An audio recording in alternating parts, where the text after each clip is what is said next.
तो ये सुभाष चंद्र बोस से कैसे रिश्ते थे नेहरू के? लोग तो समझते हैं कि बहुत धुर विरोधी। नहीं, बहुत अच्छे थे। अभी एक आपने उदाहरण पहले दिया था कि जब डोमिनियन स्टेटस वाला उसके विरोध में प्रस्ताव था तो सुभाष ने प्रस्ताव रखा था अपने पिता को नाराज़ करते हुए, नेहरू ने उसका समर्थन किया था। जब सुभाष को हटाया जा रहा था बलपूर्वक कि अब गांधी जी हट पे आ गए थे, अगर पट्टा रवैया अगर नहीं होंगे तो मैं नहीं होऊंगा, वर्किंग कमेटी डिसॉल्व हो जाएगी, ये सब होगा वो सब होगा, भगाया गया सुभाष को। उस नेहरू ने उनका साथ दिया। मुझे लगता है एक बड़ी रोचक पुस्तक है जो रुद्रांशु मुखर्जी ने लिखी है, पैरेलल लाइफ्स। नेहरू और सुभाष की जिंदगियां समानांतर रेखाएं थी जो एक ही दिशा में चल रही थी मगर कभी मिलती नहीं थी। सुभाष हमेशा से, जब कलकत्ता अधिवेशन हो रहा है, हरिपुरा अधिवेशन होता है, तो घोड़े पर सवार आते हैं, फौजी पोशाक में आते हैं, कोई ख़ास फौजी तमगे वगैरह उन्होंने कलकत्ता में ऑर्डर किए होते हैं, उनको लेकर वो आते हैं। नेहरू को थोड़ा विचित्र और नाटकीय लगता है, मगर नेहरू जब खुद जाते हैं लाहौर में वो रावी के तट पर पूर्ण स्वराज का वो लेने, वो भी सफ़ेद घोड़े पर सवार होकर जाते हैं। तो कुछ प्रतीकात्मक चीज़ें हैं जो दोनों करते हैं, मगर दोनों के बीच में एक सद्भाव है, दोनों के बीच में भयंकर मतभेद है। मुझे एक चिट्ठी याद आती है, मेरे ख्याल में बंच ऑफ ओल्ड लेटर्स में है, जिसकी अंतिम पंक्तियां कुछ इस तरफ की हैं कि सुभाष बोस नेहरू को एक अपने पत्र में लिखते हैं, तुम तो हमेशा एक हारी बाजी खेलते हो, you are a champion of the lost causes, वो अंग्रेजी का फ्रेज है। नेहरू उसका बड़ा विस्तार से एक लंबा उत्तर देते हैं और कहते हैं ये पत्र बहुत लंबा हो गया, शायद तो तुम्हें पढ़ने की फुर्सत हो, मैं लिखते लिखते थक भी रहा हूँ, मगर ठीक है, I like to be a champion of lost causes.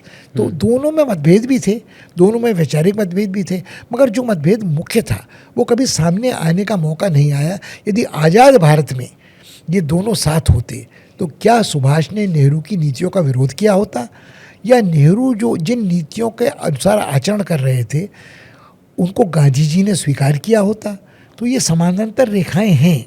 Nehru थोड़ा सा तो विरोध में दिखते हैं जब 1939 में सुभाष चंद्र बोस दोबारा कांग्रेस अध्यक्ष बनते हैं और उनका गांधी जी से एक मतभेद होता है क्योंकि उनका एक अलग रास्ता था जो शायद अहिंसा के रास्ते पे नहीं जा रहा था, और तो नेहरू उस विवाद को बीच में छोड़कर यूरोप चले जाते हैं कि मैं वहाँ पे लोगों से बात करूँगा। तो देखिए, तो वो लड़ाई के मूड में नहीं है सुभाष। नहीं, वो पुरानी परंपरा रणछोड़ की है ना हमारे यहाँ, तो रणछोड़ दास जी बनी है और फिर आप मतलब अंत में आप रणजीत जी आ जाइएगा रणछोड़ के भी। तो नेहरू जब छोड़कर चले जाते हैं और सीधा टकराव नहीं होता, उस समय शायद नेहरू की लोकप्रियता और सुभाष बोस की लोकप्रियता में एक अंतर है। कि अगर आप देखें कि युद्ध के बाद सन 42 के बाद गांधी जी तो बंद हो जाते हैं जेल में, सुभाष बोस रण को संचालित कर रहे हैं विदेश से, और नेहरू जो हैं वो अपनी तरह, वो नेहरू भी बंद हैं, वो अहमदनगर फोर्ट में बंद हैं और वो भी सिर्फ किताबें लिख पा रहे हैं, और जब तक आज़ादी नहीं आती, अंतरिम सरकार नहीं बनती, तब तक नेहरू भी कुछ सक्रिय नहीं हो सकते।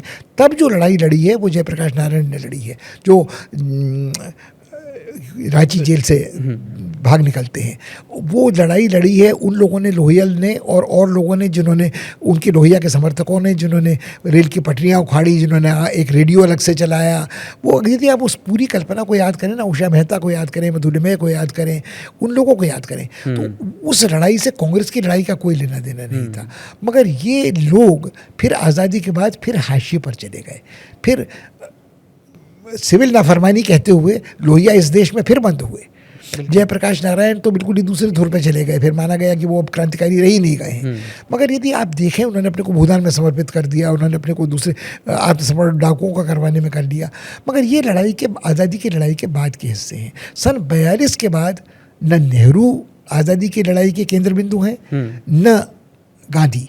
वो या तो लोगों की निगाहें टिकी हैं सुभाष बोस पर या उन लोगों पर जो वो है। मेरा सवाल डिफरेंस को लेकर के है। ये जो नैरेटिव है कि सुभाष चंद्र बोस के लिए कुछ नहीं किया और अभी उनके निधन के बाद नेहरू चाहते तो बहुत कुछ कर सकते थे, इसमें कितनी सच्चाई नहीं? देखिए, इसमें दो बातें हैं। नेहरू क्या कर सकते थे किसके लिए? क्या सुभाष बोस के परिवार वाले इतना आत्मसम्मान गंवा चुके थे कि जो टू ब्रदर्स अगेंस्ट राज जो किताब लिखी गई है, आप कहते कि उनके परिवार के लिए कुछ करते तो लोग बड़े उनको मरणोपरांत भारत रत्न दे देते या कुछ करते, या उनके, मेरे ख्याल में जो गलती थोड़ी भारत सरकार से हुई कि उनके अंतिम दिनों के बारे में जो दस्तावेज आर्काइव्स प्रमाणिक थे वो फाइलें बहुत पहले खोल दी जानी चाहिए थी, ताकि ये मिथक नहीं बना रहता कि गुमनामी बाबा कौन है क्या। आज तो यदि गुमनामी बाबा भी सुभाष थे तो वो 130 वर्ष के थोड़ी रहते। बिल्कुल। तो ये बातें कुछ गलतियां सरकार परिवार को पेंशन मिली,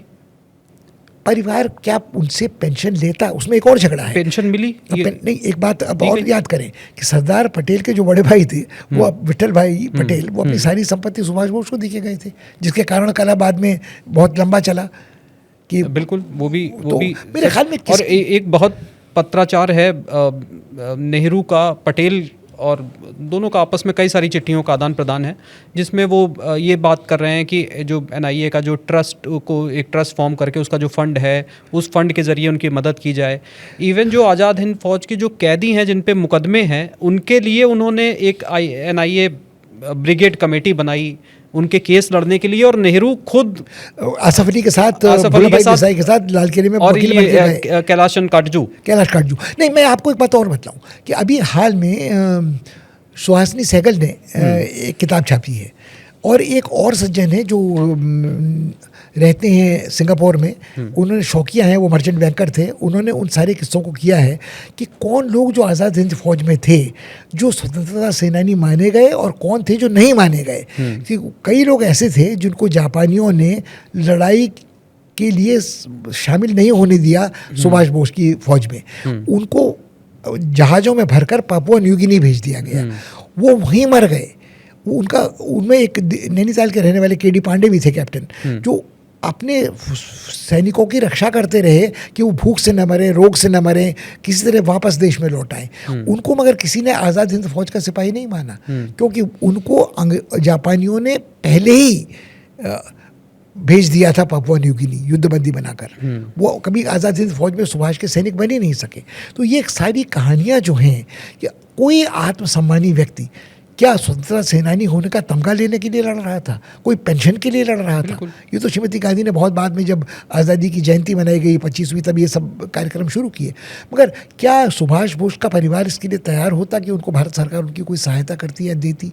क्या उन लोगों ने इसलिए थोड़ी लड़ाई लड़ी थी? लेकिन ये बात जो बीच में अधूरी रह गई, ये भी दर्शकों को जाननी चाहिए कि जो नेहरू इंग्लैंड से पढ़ करके आते हैं और वकालत नहीं करते हैं बहुत अच्छी, वो इतने वर्षों बाद वो वापस से काला कोट पहनकर केस लड़ रहे हैं आज़ाद हिंद फौज के सेनानियों के खिलाफ, क्योंकि मदद के लिए। क्योंकि उस समय आज़ाद हिंद फौज के 3 लोग, शहनवाज खान, लक्ष्मी सहगल, लक्ष्मी सहगल, यही लोग, एक मुसलमान, एक सिख और एक राम सिंह, हाँ, जिन्होंने धुन बनाई राम सिंह ने। उन्होंने कई धुनें बनाई। उन्होंने वंदे मातरम को भी निबद्ध किया, कदम कदम बढ़ाए जा, खुशी के गीत गाए जा को भी किया, नेशनल एंथम था। तो ये कैप्टन सहगल, शहनवाज खान और ये सब लोग, इन लोगों के एक चीज़ हम और भूल रहे हैं, 1946 में नेवल म्यूटिनी हुई थी। उस नेवल म्यूटिनी ने भी चूड़े हिला दी थी अंग्रेजी साम्राज्य की। हमको आज उसमें कौन लोग मरे उनकी भी याद नहीं आती है। इस म्यूटिनी पे एक किताब लिखी है जो प्रकाशक बड़े प्रसिद्ध हैं, प्रमोद कपूर ने।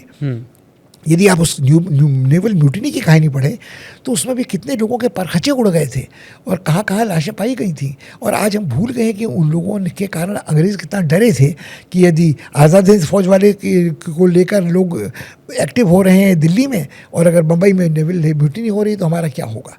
तो हम लोग, जैसा आपने शुरू में कहा था ना, हम इतिहास को भूलते बहुत जल्दी हैं, हम पढ़ते नहीं हैं और निर्णय ले लेते हैं। जैसे हमने सुभाष और नेहरू के रिश्तों पे इतनी बातें कह दी, ये बात भूल गए कि सुभाष चंद्र बोस ने आज़ाद हिंद फौज की जो बटालियन बनाई थी, उन बटालियंस के नाम थे Subhash brigade, Gandhi brigade, Nehru brigade, मौलाना आज़ाद के नाम पे एक ब्रिगेड थी और एक ब्रिगेड थी झांसी लक्ष्मीबाई, जिसकी लक्ष्मी सहगल चीफ थी।